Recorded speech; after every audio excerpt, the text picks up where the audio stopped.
In today's episode, you'll learn how to create a podcast intro that your listeners will love. Welcome to Podcasting Q&A, where we bring you the best tips and strategies to launch, grow, and monetize your show. This week's question comes from Kwame. Hi, my name is Kwame Christian. I am the director of the American Negotiation Institute and the host of the world's top-ranked negotiation podcast called Negotiate Anything. What are some things we should keep in mind when it comes to doing an introduction? Because as a podcaster, I like listening to other people's shows, and sometimes the introductions are just too long and it's a complete turnoff. We don't get to the content until like 3 or 4 minutes into the episode. So how long should an introduction be? What are some key things it should cover? What are some things that we should avoid doing when coming up with a podcast introduction? Thank you so much for your question, Kwame. Now, a well-produced podcast intro can help you retain new listeners, increase the perceived quality of your show, and serve as a launching point for the rest of your episode. But when you don't pull it off, when you don't do an intro well, it actually has the opposite effect. So in this episode, we're going to break down the DNA of a well-produced intro so you can create one for your podcast. Now, when you're creating your podcast intro, there's a couple of things that you want to make sure that you cover, a couple of things that you want to make sure that you say.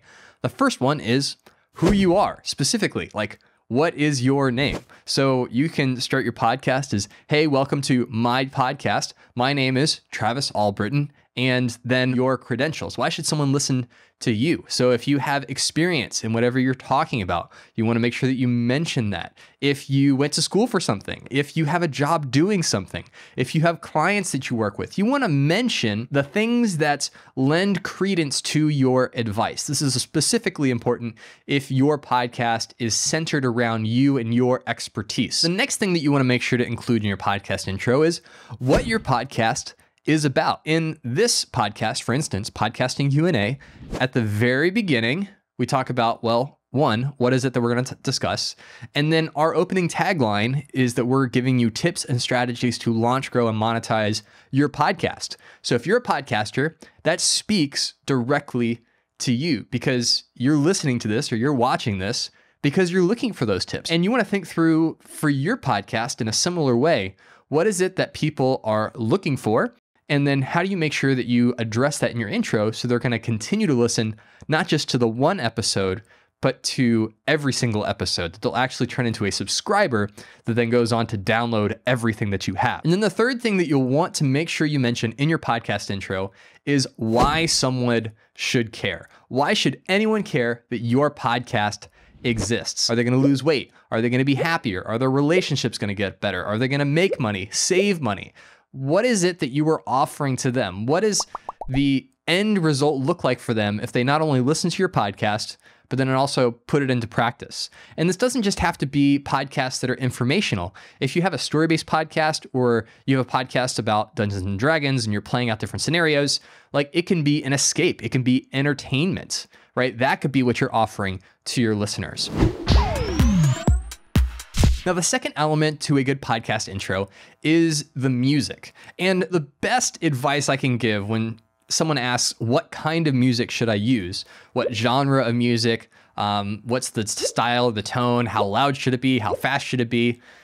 My answer is always, well, choose the music that is consistent with the personality of your podcast. So if you have a fun, upbeat podcast, your intro music should be fun and upbeat. If your podcast is dark and gritty, then you want to choose music that is dark and gritty. Now, as far as where to find music for your podcast, you are looking for websites that offer royalty-free music. That means that you can use those songs on your podcast without being worried about being sued for copyright infringement or having to pay them a royalty every time you use the song. So the three that we recommend are Soundstripe, which is the service that we use typically for like 95% of our royalty-free music, Epidemic Sound, which is really popular with YouTubers, but also becoming increasingly popular with podcasters, and then Audio Blocks. Those are the three paid options where for between $12 and $15 a month, you have unlimited royalty-free music tracks that you can use for your podcast episodes and feel great about. Now, there are some free options as well. I'll leave a link to a blog actually where we mentioned 9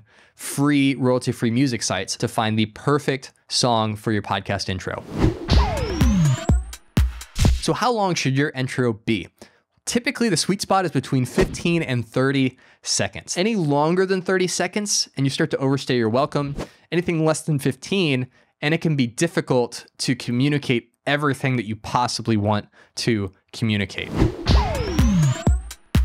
And then as a bonus here, I wanted to throw in outros. What do you do at the end of your podcast episode? So the value of an outro is it signals with audio that your podcast is wrapping up, but it also gives you a fantastic opportunity to give your listeners a call to action. Now, a call to action is simply instructions for what they need to do next. That could be leave a review in Apple Podcasts, Stitcher, or Podchaser. That could be to go and, join your Patreon page so they can support the podcast financially. That could be that you want them to sign up for a free giveaway and join your email list. Whatever is the most important thing that you want your listeners to do at the end of the episode, that's what you put in the outro. And that is everything that you need to know about how to create a great podcast intro and podcast outro. Thank you so much for sending us your question, Kwame. Now, if you have a question you want us to cover on a future episode of Podcasting Q&A, just go to speakpipe.com/buzzsprout and you can record a brief audio message and we can create an episode about it in the future. Podcasting Q&A is available both as a video and a podcast. So if you prefer watching videos, go to the Buzzsprout YouTube channel, subscribe there to get new episodes of Podcasting Q&A every single week. And if you're more of an audio junkie like I am, then you can find Podcasting Q&A in your favorite podcast app. And if you like what you heard, you got something out of this podcast episode that's really going to benefit you in your podcast, we would love to hear about it. And the best way for you to do that is to leave us a review on Podchaser. See what I'm doing here? This is the call to action right at the end of the episode. Go to Podchaser, leave us a review, and we'll reply to each and every single one of them, let you know how much we appreciate you taking the time to do that, and allow us to start a dialogue about how we can make this show even better for you. Well, that's it for today. Thanks for listening, and as always, keep podcasting.